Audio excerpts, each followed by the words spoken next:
سندھ کے وفاق سے شکوے اور تحفظات۔ وزیر اعلیٰ مراد علی شاہ نے وزیر اعظم عمران خان کو خط لکھ دیا۔ لکھا کہ جب سے پی ٹی آئی برسر اقتدار آئی تعصب بڑھتا جا رہا ہے، صوبے کے عوام سے ناانصافی ہو رہی ہے۔ سندھ کو خیبر پختونخوا سے کم منصوبے دیے گئے۔ خدارہ سندھ کے لوگوں سے زیادتیوں کا سلسلہ بند کیا جائے۔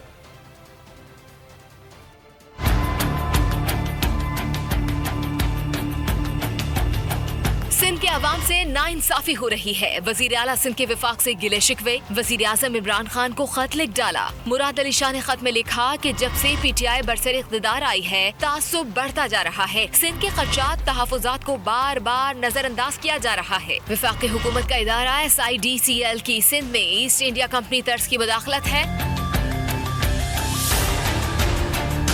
وزیر اعلیٰ نے اپنے خط میں شکوہ کیا کہ سندھ کو خیبر پختونخوا سے کم منصوبے دیے گئے۔ بدقسمتی سے سندھ کو وفاق نے ترقیاتی منصوبوں میں نظر انداز کر رکھا ہے۔ سہون جامشور و شاہراہ کے لیے سندھ نے وفاق کو 2017 میں 50% رقم دی تھی۔ 4 سال گزرنے کے باوجود NHA نے شاہراہ کی تعمیر مکمل نہیں کی۔ شاہراہ پر انسانی جانوں کی ضیاع کی ذمہ دار وفاقی حکومت ہے۔